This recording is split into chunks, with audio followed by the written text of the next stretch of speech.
Hello friends, welcome to Shreyas corner. Radhe Radhe. तो चलिए आज हम हनुमान जी की एक सुंदर कथा सुनेंगे। हनुमान जी के जन्म की एक कथा है। हनुमान जी जन्म कैसे हुआ था, इसके पीछे छिपी कहानी सुनेंगे। हनुमान जी का जन्म चैत्र पूर्णिमा को मंगलवार के दिन चित्रा नक्षत्र व मेष लग्न के योग में हुआ था। हनुमान जी के पिता सुमेरु पर्वत के वानर राजा केसरी और माता अंजना थे। हनुमान जी को पवन पुत्र के नाम से भी जाना जाता है और उनके पिता वायुदेव भी माने जाते हैं। तो चलिए हम हनुमान जी की कथा सुनेंगे। देवराज इंद्र की सभा में पुंचिका स्थली नाम की एक अप्सरा थी। एक बार जब दुर्वासा ऋषि इंद्र की सभा में उपस्थित थे, तब अप्सरा पुंचिका स्थली बार बार अंदर बाहर आ जा रहे थे। इससे गुस्सा होकर ऋषि दुर्वासा ने उन्हें वानरी हो जाने का श्राप दे दिया। पुंचिकस्थली ने क्षमा मांगी तो ऋषि ने इच्छा अनुसार रूप धारण करने का वर भी दिया। पुंचिकस्थली अप्सरा को श्राप तो मिली है और उसके परिणाम भी तो उसको भुगतना ही पड़ेगा। कुछ वर्षों बाद पुंचिकस्थली ने वानर श्रेष्ठ विरज की पत्नी के गर्भ से वानरी रूप में जन्म लिया। उनका नाम अंजना रखा गया। विवाह योग्य होने पर पिता ने अपनी सुंदर पुत्री का विवाह महान पराक्रमी कपि शिरोमणि वानर राजा केसरी से कर दिया। एक बार घूमते हुए वानर राजा केसरी प्रभास तीर्थ के निकट पहुँचे। उन्होंने देखा कि बहुत से ऋषि वहाँ आए हुए हैं। कुछ साधु किनारे पर आसन लगाकर पूजा अर्चना कर रहे थे। उसी समय वहाँ एक विशाल हाथी आ गया और उसने ऋषियों को मारना प्रारंभ कर दिया। ऋषि भरद्वाज आसन पर शांत होकर बैठे थे। वह दुष्ट हाथी उनकी ओर झपटा। पास के पर्वत शिखर से केसरी ने हाथी को यूं उत्पात मचाते देखा तो उन्होंने बलपूर्वक उसके बड़े बड़े दांते उखाड़ दिए और उसे मार डाला।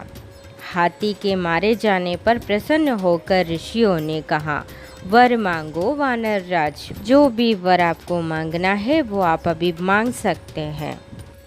तो केसरी ने वरदान मांगा, प्रभु इच्छा अनुसार रूप धारण करने वाला पवन के समान पराक्रमी तथा रुद्र के समान तेजवान पुत्र आप मुझे प्रदान करें।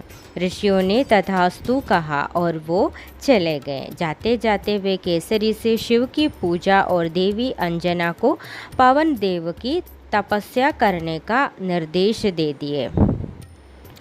ऋषियों के निर्देशानुसार वानर राज केसरी ने शिवजी की पूजा और देवी अंजना ने पवन देव की तपस्या आरंभ कर दी।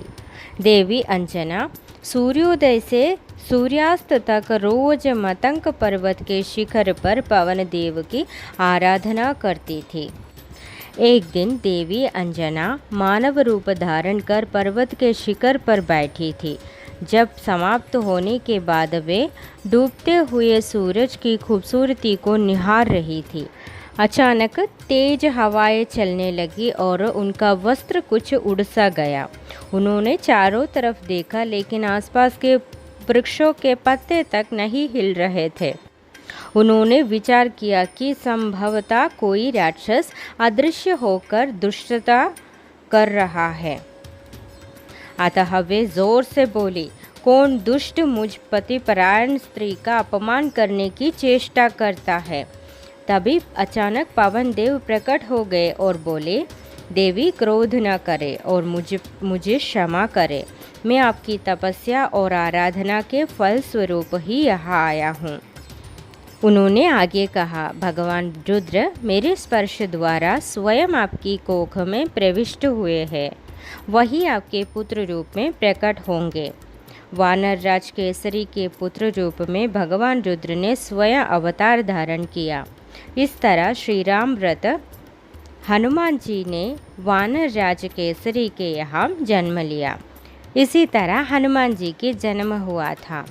हनुमान जी के जन्म को लेकर एक और कथा है, वो भी आप को मैं इस अवसर पर सुना रही हूँ। हनुमान जी के जन्म के पीछे पवन देव का भी योगदान था। एक बार अयोध्या के राजा दशरथ अपनी पत्नियों के साथ पुत्रेष्टि हवन कर रहे थे।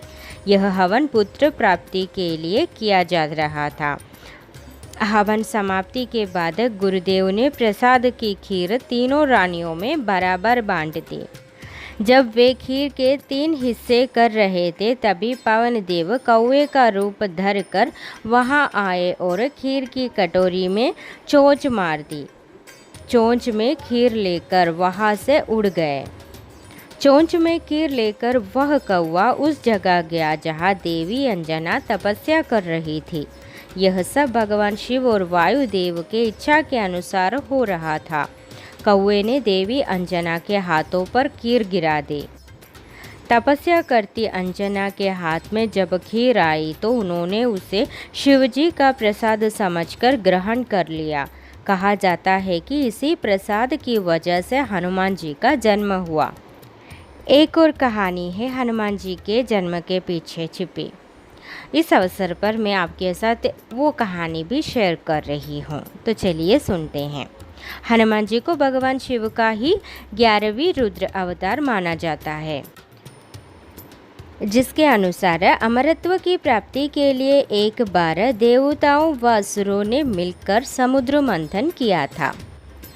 समुद्र मंथन के बाद जो अमृत निकले वो अमृत को असुरों ने छीन लिया और आपस में ही लड़ने लगे। तब भगवान विष्णु मोहिनी के वेश में अवतरित हुए। मोहिनी रूप देख देवता व असुर तो क्या स्वयं भगवान शिवजी कामातुर हो गए थे।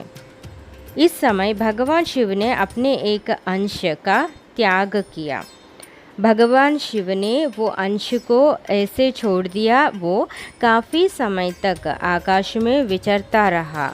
उसे कालांतर में पवन देव ने वानर राजा केसरी की पत्नी अंजना के गर्भ में प्रविष्ट कर दिया, जिसके फलस्वरूप माता अंजना के गर्भ से केसरी नंदन मारुति संकट मोचन राम भक्त श्री हनुमान का जन्म हुआ था। हनुमान जी के जन्म के पीछे का ये तीनों कहानी आप लोगों को पसंद आए करके उम्मीद करती हूँ।